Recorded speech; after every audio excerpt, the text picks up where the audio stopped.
Praise the Lord. येशू ख्रिस्ती स्तुती असो. मी आज पहिल्यांदा मराठीमध्ये गवाही देणार आहे, कारण की मी नेहमी हिंदीमध्ये बोलते, पण मी विचार केला की का ना आज मराठीमध्ये माझी गवाही देऊ, माझी साक्षी देऊ, कारण की मी आहे महाराष्ट्रीयन. आणि तो विचार केला की बहुतेक काही लोकांना हिंदी समजते पण एवढी नाही समजत, आणि दोन्हीही लँग्वेज समजते, मराठी आणि हिंदी काही लोकांना. तर मी माझी मराठीमध्ये मी आज साक्ष देणार आहे. येशू मध्ये मी कशी आली, काय आली आणि कशी आली, तर येशूने मला कसं स्पर्श केला, याद्वारा मी आज गवाही देणार आहे. कारण की मला काही दिवसापूर्वी यूट्यूबमध्ये आलं होतं की तुम्ही जो पंजाबमध्ये जे मी एक व्हिडिओ टाकला होता की पंजाबसाठी प्रेयर करा, तर ते बोलता की तुम्ही प्रोपगंडा का फेल जाता, तुम्ही धर्म परिवर्तन करता.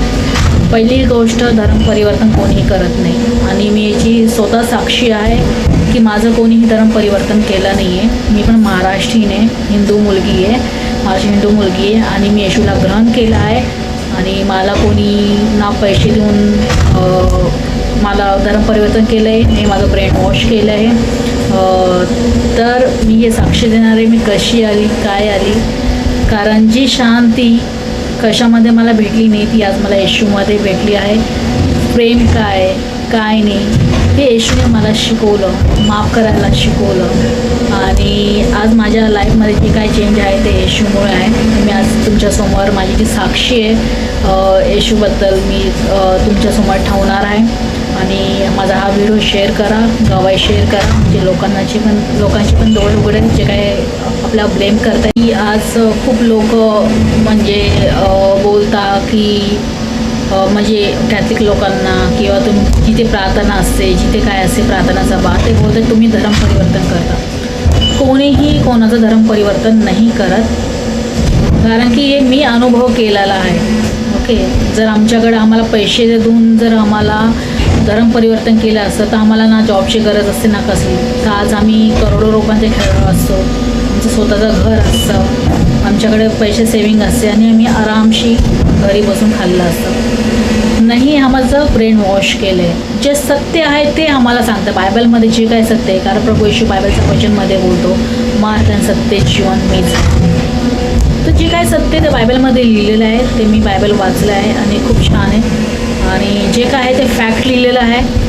ज्यांनी विश्वास केला येशूवर आणि येशूच्या वचनावर विश्वास केला आहे, तेच उद्धार त्या लोकांचा झालेला आहे, जसा माझा उद्धार झाला आहे. आणि जे आहे फॅक्ट आहे.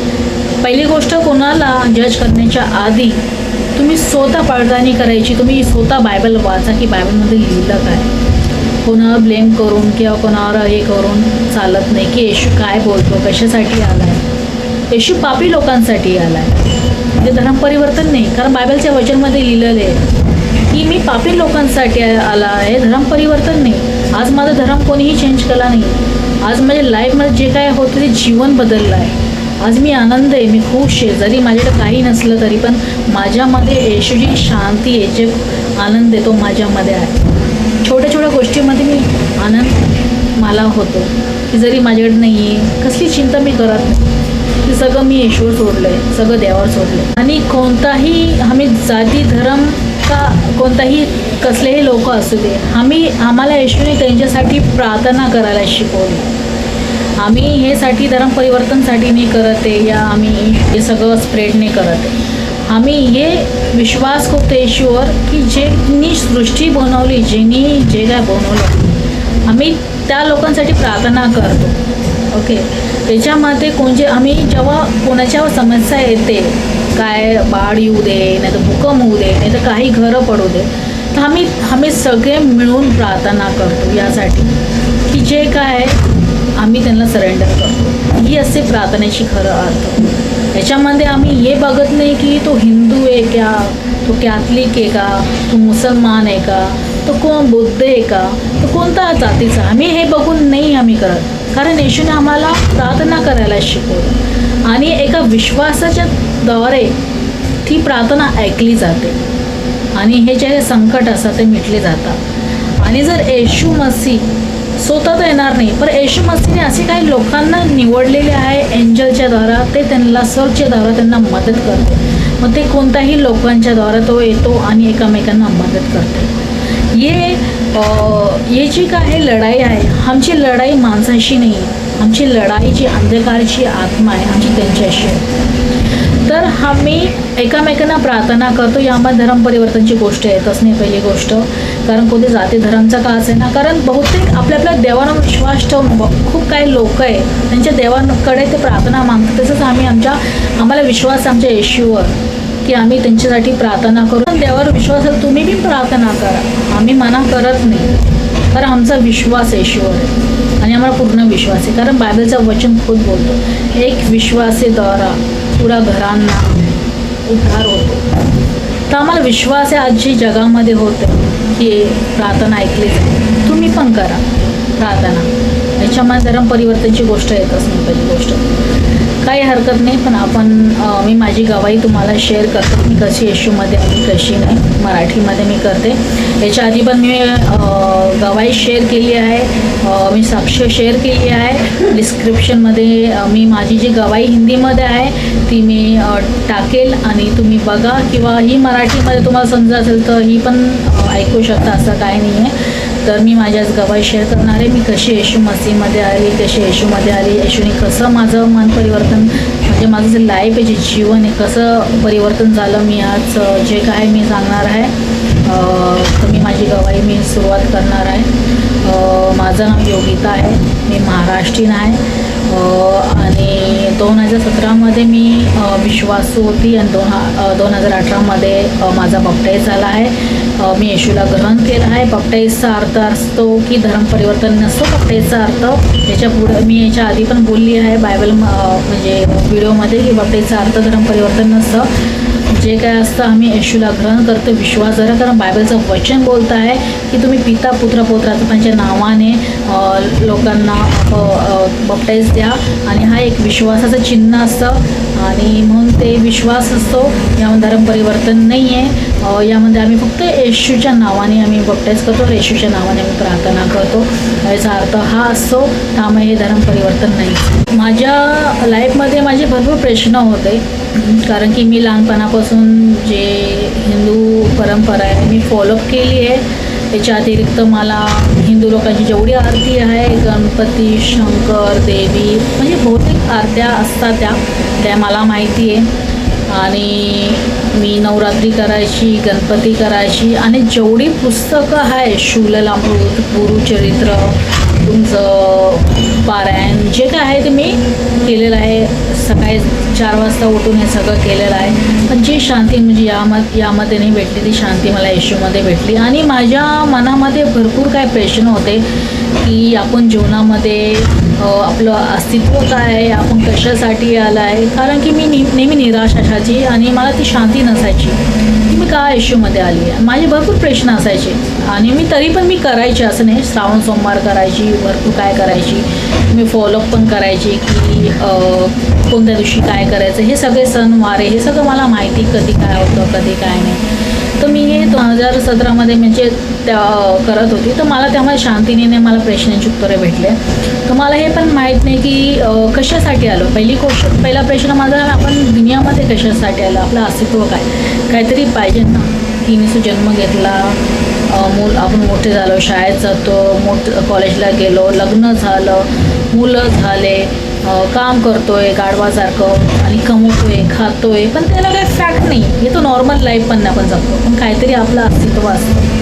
तर या गोष्टींना मला शोधायचं होतं, कारण की माझा जन्म कशासाठी झाला आहे, काय आलं. लाईफमध्ये एवढे प्रॉब्लेम्स आहे, एवढे ते कधी सॉल्व तर होतच नाही आहे ना, मनामध्ये शांती आली आहे. तर आज ती प्रश्नांची उत्तरं मला भेटली आहे.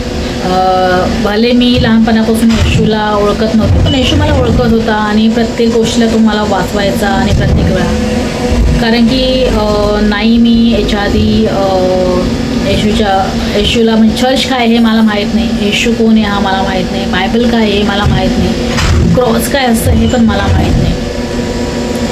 हे काही माहीत नव्हतं, कारण की ना कोणती मला जात धर्म मला माहीत नव्हतं. मला फक्त जे आपलं हिंदू आहे मी तेवढंच मला माहीत होतं. मला हे काही माहीत नव्हतं. तर खूप निराशे जीवन मी जगत होती आणि मला भरपूर प्रश्न होते, मला ते समजत नव्हते की काय. तर जसं की बायबलच्या वचनमध्ये आपण बघतो, इर्मियाचा ग्रंथ 1:3 मी वाचते. तू आईच्या गर्भातच जन्म घेण्यापूर्वीपासून मला माहीत होतास. तू जन्म येण्यापूर्वीच मी तुझी विशेष कामगिरीसाठी निवड केली, राष्ट्राच्या संदेशी निवड केली. म्हणजे याचा अर्थ येशून मला आईच्या गर्भापासून माझी आपल्या आई वडिलांना पण माहीत नाही की आपल्या पोटात कोणतं मूल येणार आहे, काय येणार आहे. पण ही सगळी योजना वर्षाची असते आणि आपली कॉलिंग कधी बोलवायची हे वर्षाच्या हातात असते. भले मी हिंदू होती, पण त्यांनी मला ऑलरेडी गर्भामध्ये टाकलं होतं. कुठे टाकायचं, काय टाकायचं हे येशूला ऑलरेडी माहीत होतं आणि माझी कधी कॉलिंग आहे ते येशूलाच माहीत होती. जसं मी बोलली की मला स्वतःला माहीत नाही की मी येशूला ओळखत नाही, काहीच ओळखत नाही, पण येशू मला ओळखत होता आणि त्याने आईच्या पोटाच्या पूर्वीच तो मला ओळखतो की मला कुठे जन्म घ्यायचा आहे, काय नाही. तर ती कॉलिंग जेव्हा वेळ येते 2017ला माझी कॉलिंग होती म्हणून येशूने मला त्यावेळी बोलवलं. याच्या आधी मला तर काहीही माहीत नव्हतं येशूबद्दल. पण जेव्हा माझी कॉलिंग असे, हा प्रत्येकाची कॉलिंग असते, पण ती जेव्हा वेळ येते ना तेव्हा प्रभू येशू आपल्याला सगळ्यांना बोलतं. तशी माझी कॉलिंग होती 2017ला.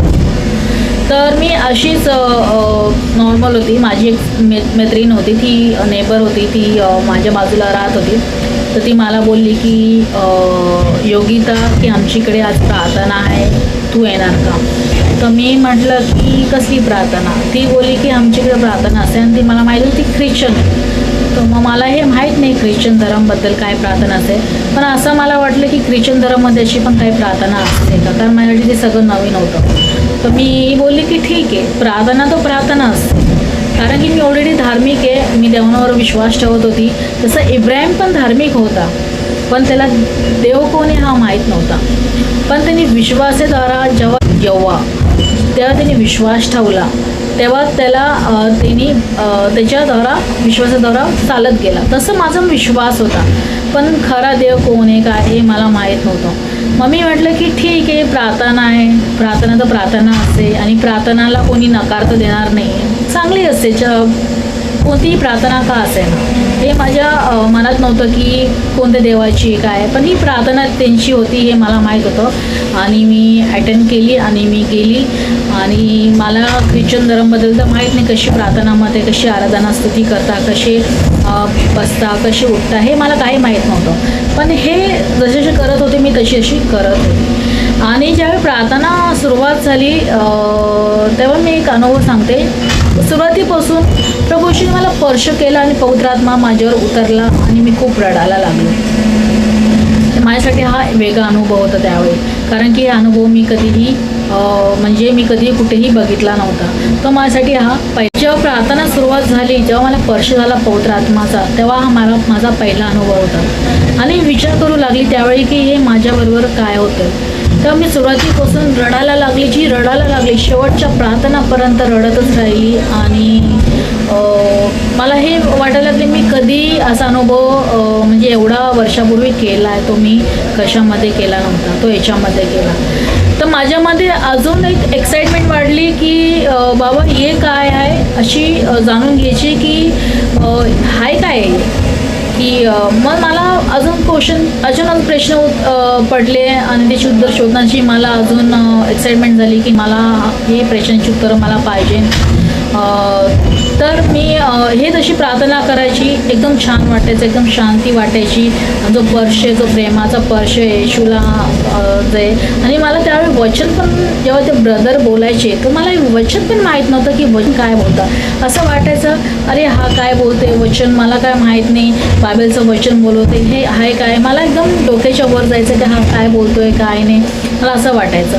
तर मी म्हटलं की असेल काहीतरी असू शकतं, पण मला काही कळत नव्हतं. पण जी काही ती प्रार्थना आहे त्याच्या याच्यामध्ये जे मला स्पर्श झाला, त्यामध्ये जो आनंद झाला, जी शांती भेटली, ते मला खूप चांगलं वाटलं की याच्यामध्ये काहीतरी फॅक्ट आहे आणि याच्यामध्ये काहीतरी आहे. जेव्हा प्रार्थना सुरुवात झाली तर तसंच एंडिंगच्या वेळी आला आणि एंडिंगच्या तेव्हा हात ठेवला ना माझ्यावर, तर मी एकदम तडपायला लागली, एकदम तरचायला लागली की माहीत नाही असं का होतं. मी रडते, गागते आणि एकदम माझी जी बॉडी आहे पूर्ण हे होतं ते. तर यासाठी ते होत होतं की माझ्या आतमध्ये दुष्ट आत्मा होता.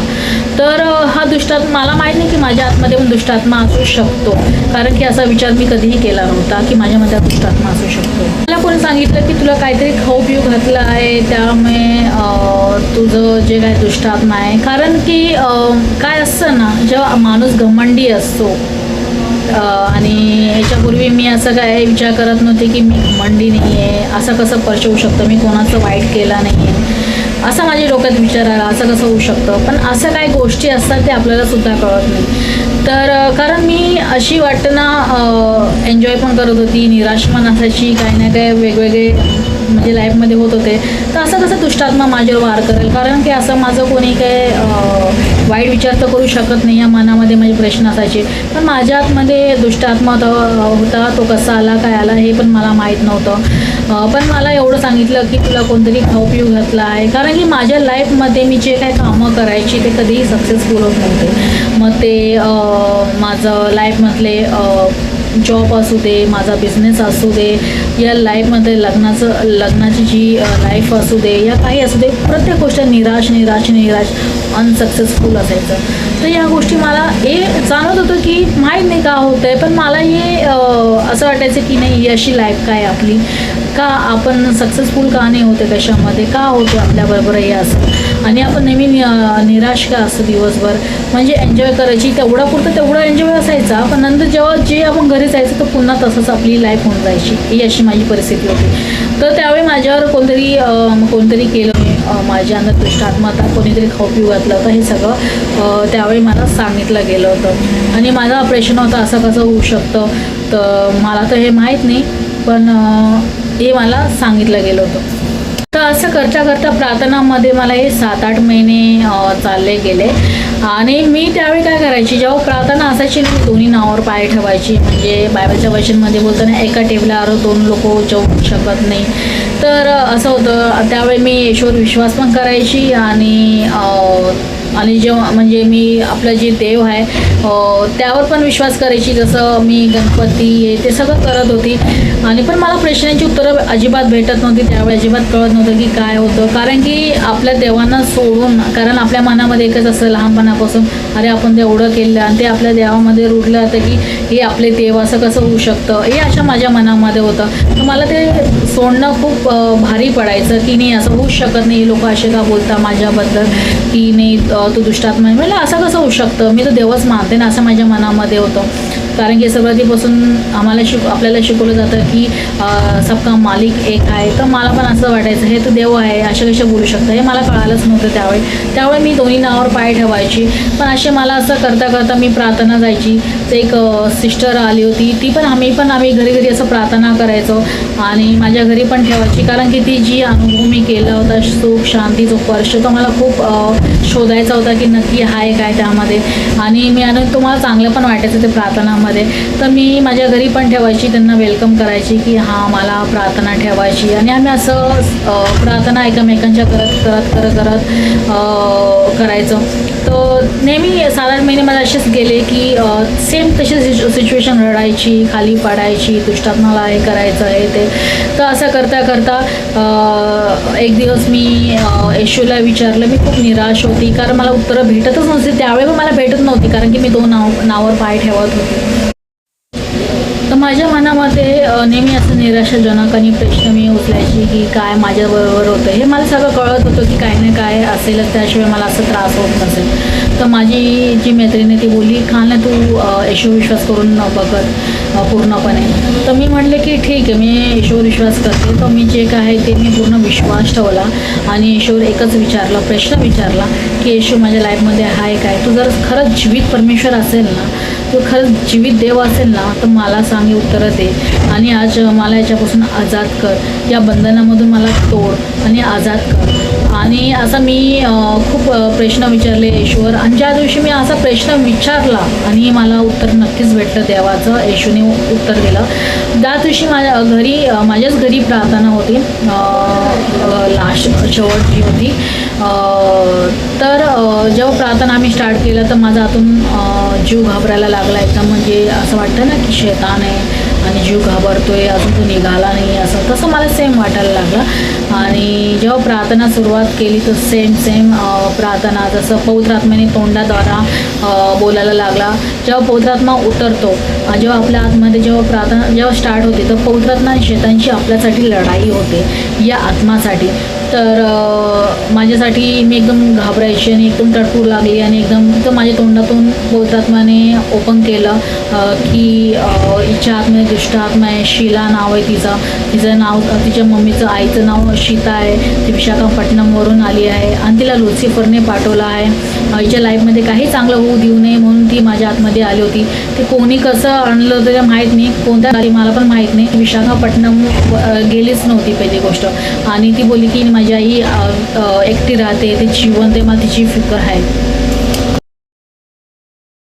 पण स्वतः विचार करू लागली की मी कधी तर विशाखापट्टणमवर गेली नाही, कारण शैतान जो असतो जेव्हा आपलं कोणाला वाईट करायचं असतं, तो कसाही त्याद्वारे आपल्या आतमध्ये पाठवतो आणि शैतान आपल्या लाईफमध्ये एंटर करतो. आणि कोणाचं चांगलं करायचं नसेल किंवा काय करायचं नसेल, तो पूर्ण त्याची लाईफ डिस्ट्रॉय करण्याचा प्रयत्न करतो. तर तसं माझ्याबरोबर घडलं, कारण की म्हणजे मी कोणाचं तर वाईट केलं नाही आहे, आणि असं कसं होऊ शकतं. तर त्यामध्ये माझी पूर्ण लाईफ जी होती ती निराशा होती. आणि मी हे पण सांगते, मी 2 वर्ष येशूमध्ये येण्याच्या आधी डिप्रेशनमध्ये होती. मी काय खात नव्हती, पीत नव्हती, आणि माझी लाईफ एकदम निराशाजनक. मी काम करत नव्हती. माझं जे लाईफ होती, ज्या एजमध्ये मला पाहिजे नव्हतं ते मी कधी करू शकली नाही, कारण माझी लाईफ अशी होती. तर माझ्या लाईफमध्ये भरपूर काय म्हणजे घडले येशूच्या येण्याच्या आधी.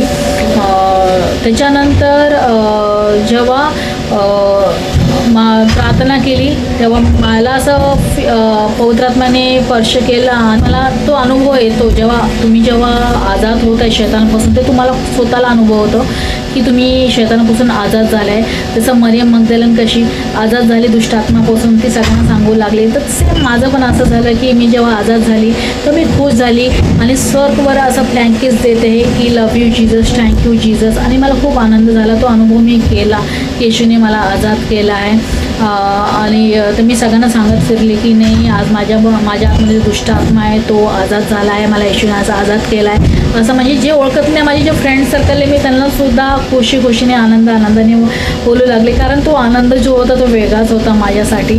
त्याच्यानंतर 7-8 महिने मला यासाठी वेळ लागला. त्याच्यानंतर मी गेले होते रिट्रीटसाठी, कारण की मला असं कोणी सांगितलं होतं की एका ठिकाणी होतं ध्यानसभा होते, तो तिकडे जा.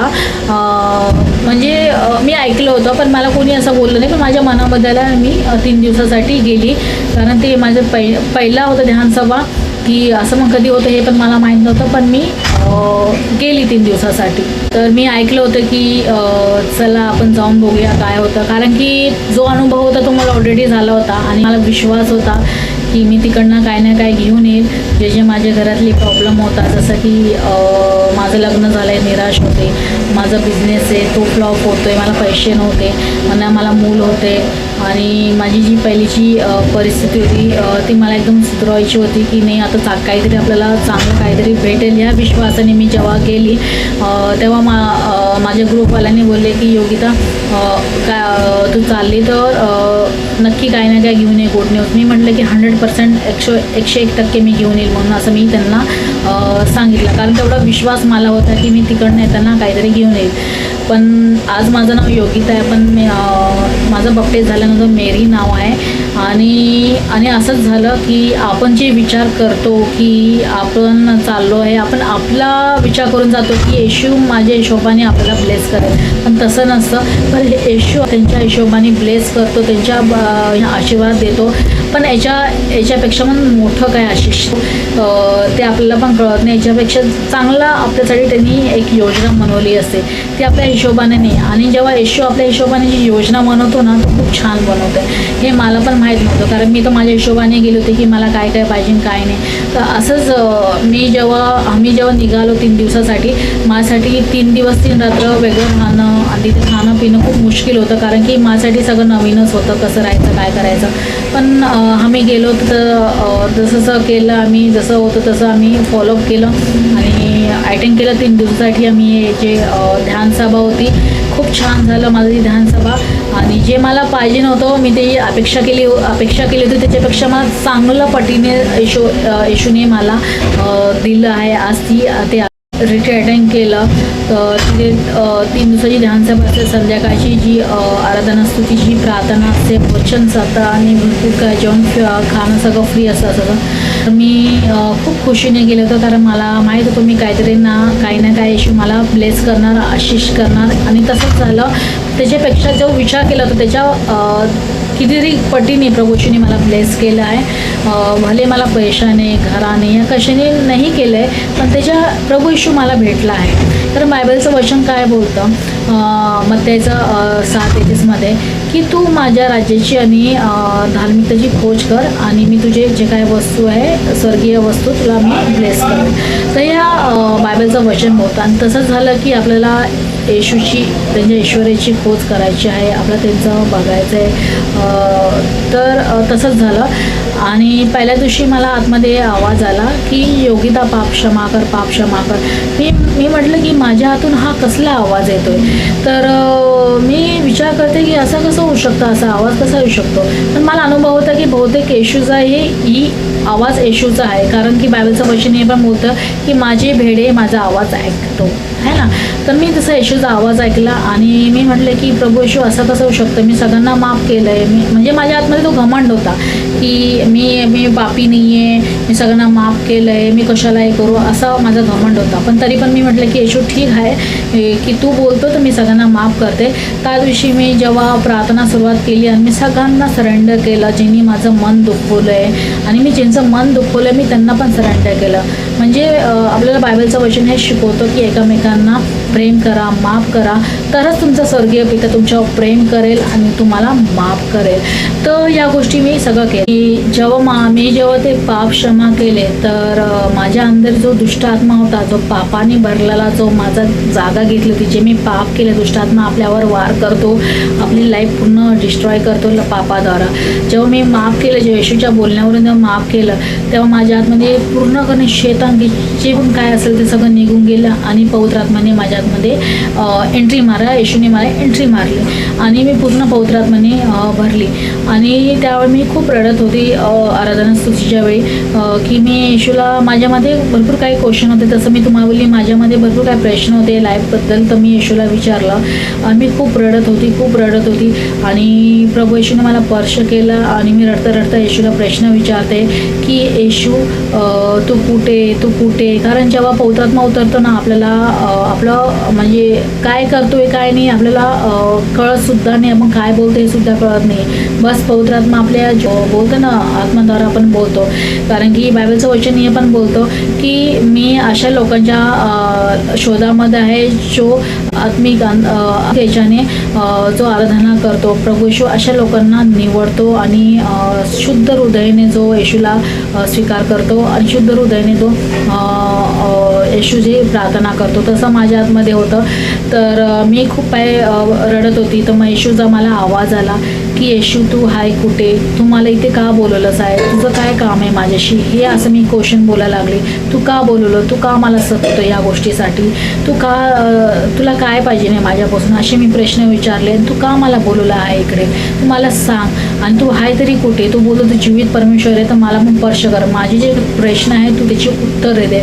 तर मी असं रडता त्यांना खूप काही प्रश्न विचारले. तेव्हा जेव्हा येशूने मला तेव्हा आवाज दिला की मुलगी मी इकडेच आहे, तू का रडतेस आहे, तर मी इकडेच आहे. तर मी येशूला बोलते की तू खोटं बोलते. म्हणजे मी ऐकते पण हे अनुभव पण करते, पण तरी माझ्या मनात आहे प्रश्न आहे की हा येशूच आहे का, कोण बोलते मला हा. कारण की हे तर अनुभव मी कधी केला नव्हता. येशूचा आवाज हा पौत्रात मला स्पर्श केले हे मी अनुभव केला होता की असं होऊच शकत नाही. माझे प्रश्न उद्भवले त्यावेळी की तू हाय, तू कुठे, तू खोटं बोलतोय, तू काही बोलतोय. मला 2-3 वेळा आवाज आला की मी इकडेच आहे, तुझ्या समोर उभा आहे, ये आणि माझ्या गळ्याला भेट आणि मला हक कर आणि मी तुझ्या जवळच आहे. मी म्हटलं खोटं बोलते तू. अजून तरी पण मला म्हणजे विश्वासच बसत नव्हता.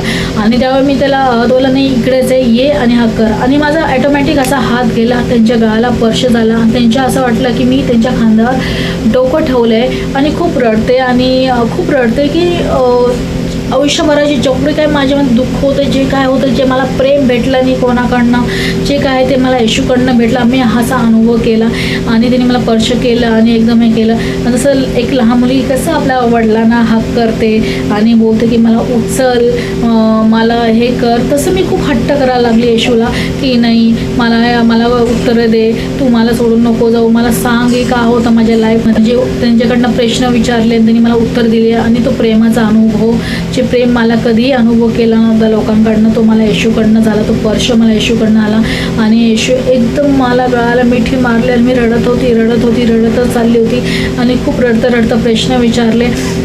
त्याच्यानंतर प्रभू येशूला मी प्रश्न विचारलं की माझी लाईफ अशी काय, माझं जीवन असं काय, तुला काय करायचं ते मला सांग, तुला काय बोलायचं ते मला सांग, तू का मला इकडं बोलवलं आहे काय. तर मी त्यांना भरपूर प्रश्न विचारले की प्रभू येशू माझं जीवन असं का, तू सगळ्यांची प्रार्थना ऐकतो, सगळ्यांना मुलं देतो, तर मला मुलं का नाही होते.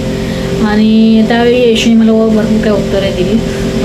ते बोलले की तू त्याचं टेन्शन का घेते, तुझी चिंता नको करू, मी आहे, तुझं जे काय आहे तुझं मूल माझ्याकडे सही सलामत आहे, असं प्रभू येशूने बोललं. आणि मी पुन्हा एक प्रश्न विचारला प्रभू येशूला की प्रभू येशू माझ्या लाईफमध्ये मला खूप टेन्शन आहे, खूप काय निराशा आहे, मी ऐकलं की सगळ्यांची प्रार्थना ऐकतो, तर मला पण पाहिजे म्हणून. जसं की मी त्यांना विचारलं की मला इंग्लिश बोलायला शिकव, कारण की मी एज्युकेटेड आहे सगळं आहे, पण जसं फ्लुएंट इंग्लिश असतं तसं मी बोलू शकत नाही, हे करू शकत नाही. तर मी म्हटलं की प्रत्येक ठिकाणी फ्लुएंट इंग्लिश पाहिजे नाही पाहिजे, तर मला पण दे ती लँग्वेज. तर प्रभू येशू बोलले की नाही मी तुला ती लँग्वेज नाही देणार, मी तुला दुसरी लँग्वेज देणार, ती स्वर्गीय लँग्वेज असणार आहे. आणि ही जी स्वर्गीय लँग्वेज आहे ती तुझ्या आणि माझ्यामध्ये असणार आहे, ती शैतानला पण कळत सुद्धा नाही. तर मी ती देणार आहे लँग्वेज, तशी की आपली मातृभाषा असते मराठी, हिंदी, अशी काय ज्यांची असते त्या लँग्वेजमध्ये. जसं की मी तुम्हाला बोलेल की धाराबोतोशन याथेला, म्हणजे याचा अर्थ आहे की तुमचं जेवण झालं का. तर या गोष्टी लँग्वेज मी दिल्या आणि मी त्यांना बोलले की या लँग्वेजचा, या भाषेचा मला काय म्हणजे मला काय भेटणार. ती की बोलले की तू माझ्या राज्याचं काम करणार, तू मी जसं बोलेल तसं तुला करायचं आहे आणि मी तुला खूप आशीष करेल. मी म्हटलं की ठीक आहे, पण मी तरी विचार करू लागले आणि अजून माझे प्रश्न होते की मला एवढं ब्लेस कर की मी तुझं सगळ्यांचे जे काही गरीब लोक आहे मी त्यांना मदत करू शकेल, सगळं करू शकेल, असे मला ब्लेस कर. मला स्वतःचं घर पाहिजे, मला सगळं पाहिजे. मी असं प्रभू येशूला बोलले की चांगला जॉब करून चांगलं. तर ते बोललं की तू माझ्या राज्याचं तू माझं काम कर, मी तुला सगळं देईल. आणि मी त्यांना मना केलं की नाही, असं प्रभू येशू होऊच शकत नाही की तू मला निवडलं आहे.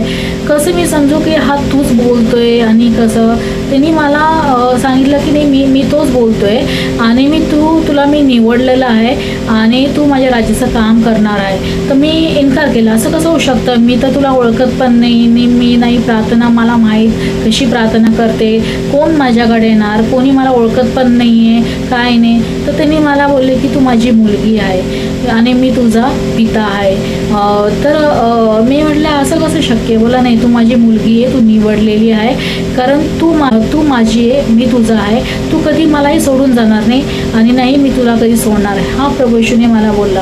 तर मी म्हटलं प्रभू येशू की ठीक आहे, पण मला अजून प्रश्न उद्भवले की प्रभू येशू की मी असं कसं करू शकते, मी ते पापी आहे, तू मला असं कसं बोलू शकतो, मी त्याचे योग्य पण नाही, तुझं काम करण्याच्या लायक पण नाही आहे. तर बोललं की मी तुला निवडलेलं आहे, तू मला नाही निवडलं. म्हटलं की ठीक आहे, पण मग प्रभू येशूने बोललं की असं कसं मी करू, मला समजत नाही आहे. तर तो जसं की बायबलच्या वचनमध्ये लिहिलं आहे, इर्मियाचा ग्रंथ 6 ते 10 आपण वाचूया की इर्मियाचा ग्रंथमध्ये प्रभू येशू इर्मियाला काय बोललं. तर तेच वचन मला परमेश्वरने दिलं की आपण ते वाचूया बायबलमध्ये काय इर्मियाचा ग्रंथ. मग इर्मिया म्हणाला, पण सर्वशक्तिमान परमेश्वर, मला कसे बोलावे ते माहीत नाही, मी तर एक लहान बालक आहे. पण परमेश्वर मला म्हणाला, मी लहान बालक आहे असे म्हणू नकोस, मी तुला पाठवीन तेथे सगळीकडे तुला गेलेच पाहिजे. मी तुला सांगेन ती प्रत्येक गोष्ट तू लोकांना सांगितलीच पाहिजे. कोणालाही घाबरू नकोस, मी तुझ्या पाठीशी आहे, मी तुझे रक्षण करेन. हा परमेश्वरचा संदेश होता. मग परमेश्वरने हात लांब करून माझ्या तोंडाला स्पर्श केला. मग परमेश्वर मला म्हणाला, इर्मिया, मी माझे शब्द तुझ्या तोंडीत घालीत आहे, खाली ओढण्यासाठी, फाडून टाकण्यासाठी, नष्ट करून करण्यासाठी आणि उलटून टाकण्यासाठी, उभारणी करण्यासाठी, नवीन लागवड करण्यासाठी. आजपासून मी राष्ट्राने राज्य तुझ्या ताब्यात देत आहे. या बायबलच्या वचनमध्ये लिहिले तर सेम मी बोलली की परमेश्वर, मला काय माहीत नाही आहे, मी कसं बोलणार, काय करणार, मला प्रार्थना सुद्धा येत नाही, मी जो बायबलचं वचन सुद्धा मला समजत नाही, तर मी कसं करणार आणि कोण मला ओळखणार. सेम जसं इर्मियाने बोलले सेम बोलले. आणि मी येशूला इन्कार पण केलं होतं. पण प्रभू येशूने जेव्हा मी बघितलं की त्यांनी मला त्यांचं विजन दाखवलं आणि एका साईडने लोकांना दाखवलं, आणि जेव्हा विजनमध्ये मी त्यांना बघितलं की पूर्ण रक्ताने लथपथ आहे, क्रॉस आहे आणि घामाने लथपथ आहे, आणि ते बोलते, बघ माझी हालत, माझी मुलगी, तर मी तुझा पिता आहे, तू माझी मुलगी, तुम्हाला मुलगी, मी तुला मुलगी म्हणते, तू मला पिता म्हणते. तर जसं पिता म्हणजे पिता तुझा सण करू शकतो, तर तू नाही करू शकत माझ्यासाठी, त्या लोकांसाठी तू ती माझी जी भेडी आहे ती एकटी पडली आहे, तू त्यांचा चरवाळा बन आणि त्यांना जाऊन सांग या सगळ्या गोष्टी. आणि लोकांचे जे निराशाजनक चेहरे होते, जे रडत होते, जे खोटं लोक आज त्यांना फसवत आहे, खूप काय करताय, चुकीच्या मार्गाने घेऊन चालले, तर लोकांचा तू चरवाळा बन. तर मी म्हटलं की मी यांना ओळखतसुद्धा नाही. तेव्हा येशू मला बोलते, तुझी याची चिंता करू नको, लोक तुझ्याकडे ॲटोमॅटिक येतील आणि तू माझ्या नावाने ओळखली जाशील. मतलब मी येशूची मुलगी आहे या नावाने ओळखली जाईल. आणि जर एवढी चिंता का करते, जर माझी हालत अशी आहे, तर मला त्रास होतो, तर तू माझ्यामुळे सहन नाही करू शकत या गोष्टी, माझ्या राज्याचं काम नाही करू शकत. तेव्हा मी रडत होती आणि येशूची हालत बघून, लोकांचा चेहरा बघून तेव्हा मला एकदम रडायला आलं आणि मी एकदम निराश आली. मी म्हटलं की ठीक आहे प्रभू येशू, मी तुझं राज्याचं काम करेन. मग प्रभू येशूने मला बोलले की तू मला राज्याचं काम कर, मी तुला त्यांच्या द्वारा आशिष करेल आणि तू त्यांना अशी मदत करू शकते, पैसा मापत नाही, कशा नाही, तर तू अशी त्यांना मदत करू शकते या प्रार्थनाद्वारे आणि मी त्याच्याद्वारे तुला आशिष करेल. हे प्रभू येशूने मला सांगितलं आहे आशिष. मी परमेश्वरला बोली, प्रभू येशूला बोली, परमेश्वर मी की मी तुझं बॅप्टाइज नाही घेऊ शकत, कारण मी ऐकलं आहे की जेव्हा कोणी तुझ्या राज्यामध्ये ते खूप लोक मारता पिटता आणि बाहेर काढून देता आणि माझ्या घरातले पण मला सेम करतील, तर मी कसं करणार. तर येशूने मला बोलला की तू याची चिंता काय करतो, मी तुझ्या सोबत आहे, तुला काही पालबाका नाही होणार, तुझं 1 वर्षाच्या आत बॅप्टाइज होईल आणि तू माझ्या राज्यात काम करेल. मी तुला सांगतो ना, मी तुझ्या पाठीशी आहे, तू जा, मी तुला जिथे जिथे पाठवेल तिकडे तू जा आणि त्या लोकांना जाऊन सांग म्हणून माझ्याबद्दल की येशू तुमच्यावर खूप प्रेम करतो, तुमच्यासाठी क्रूसवर चढला आहे आणि मी तुमच्यासाठी रडतोय, माझी हालत त्यांना सांग जाऊन. मी म्हटलं की ठीक आहे, मी त्यांना पाप करण्यासाठी जे काय मी त्यांना सांगेल, पण मला ही प्रार्थना कशी करता काय सांगू हे मला माहीत नाही. तर येशू मला बोलता, मी जिथे सांगेल तिथे जा, मी जसं तुला सांगेल तसं तू करत जा. जसं की बायबलच्या ऑप्शनमध्ये बी येशू जेव्हा बोलतो ना की लोकांना की माझा जो पिता आहे जो तसा करतो तसा तो सांगतो, तसं मी करतो, तसं मी करतो आणि सांगतो, तसं मी पण बोलते की येशू मला जसं सांगतो ना तसं मी करते आणि त्यांच्या बोलण्यावरून चालते, पवित्र आत्म्याद्वारे चालते. तसं परमेश्वरने आज मला लीड केलं आहे, त्यांनी मला सांगितलं आहे मार्ग, मला कसं उभं राहायचं, कशी प्रार्थना करायची, कुठे हात ठेवायचं, कसं करायचं, बायबलचं वचन काय.